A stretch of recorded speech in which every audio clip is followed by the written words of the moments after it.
Today in our 2017 Honda CRV, we'll be having a look at and installing the Curt T-connector vehicle wiring harness with 4-pole flat trailer connector, part number C56370. So here's what our wiring looks like installed. As you can see, we have an adequate length wiring harness to hook up to our trailer. Now this wiring harness gives us the functions that are required by law in order for us to safely tow a trailer. Our green wire here is our right turn signal and right brake light. Our yellow wires are left turn signal and left brake light. Both of these circuits here, we have a total power output of 3 amps per circuit for our brake light and our turn signal functions. If we're towing a trailer that has LED lighting, shouldn't be an issue.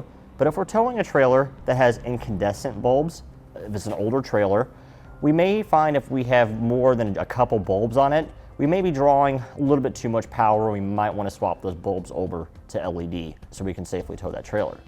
Our brown wire here is our tail light and running light function. That has a total power output of 6 amps for that circuit. And our white wire here is our ground wire. Included with our wiring harness is this nice dust cover here, which will help protect it from the elements and also keep dirt and debris out of it when it's not in use. You don't want to have any dirt and debris get inside our socket there, causing a poor connection. This wiring harness installs quickly and easily using our vehicle's factory tow package connector. There is no splicing or any cutting of any wires required. Now that we've gone over some features of our wiring harness, we'll show you how to get it installed. Okay, we'll begin our installation by opening our rear hatch. We'll take out our screen here.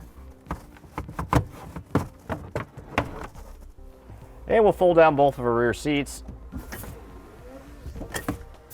Take out our floor covering now. Now we'll grab our rear scuff panel here.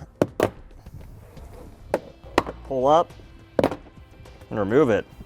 Okay, now we'll remove our cargo net hooks. Let's pry up with a flathead screwdriver to remove the cover here. We'll find a Phillips screw underneath. Might be able to use a flathead screwdriver on it though.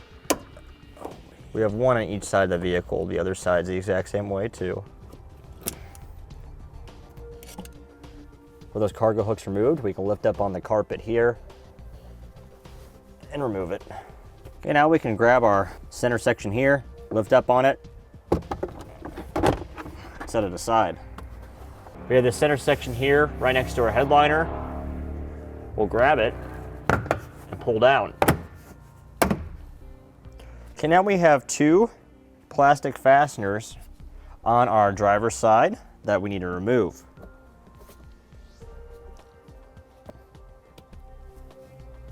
All right, now on our driver's side, on our secondary back seat release handle, we need to remove this cover behind it. Let's use a flathead screwdriver, push down the tab, and it comes out. And there's 2 screws behind there that we need to remove. Okay, now we'll grab our side panels and pull out. All right, with our panels pulled back on our driver's side, we'll find our connector secured up with a piece of orangish brown tape. We'll cut the tape, pull down the connector. Okay, with our factory tow connector unhooked, we'll take our connector here off of our wiring harness, line them up, plug them in until they click, and pull back and make sure it's secure. All right, now that we got it plugged in, you get a clear view of what it looks like.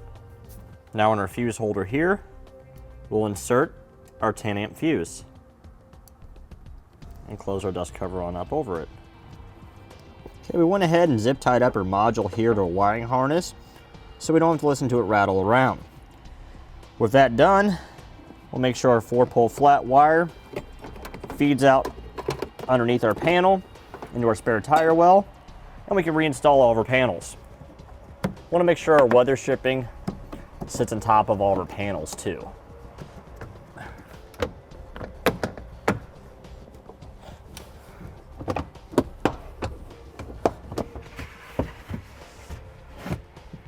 Okay, now when we're not using our wiring, we can easily store it inside our hatch area right here.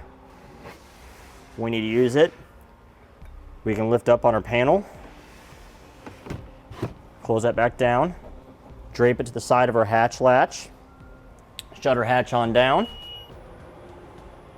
All right, now we'll go ahead and test our wiring now that we've got it installed. We're using a 4-pole flat tester. It's part number I26 on our website if you'd like to purchase one. Start by turning on our headlights. Now we'll do a left turn signal, a right turn signal, step on the brakes. Brake function's working. Now we'll combine our brakes with turn signals to make sure they work properly. Okay, both of our turn signals are working great when our foot is on the brake. So now we're ready to hook up to our trailer and get on the road. And that completes our look at and installation of the Curt T-connector vehicle wiring harness with 4-pole flat trailer connector, part number C56370 on our 2017 Honda. Click the link below to shop, learn more, or visit us at etrailer.com.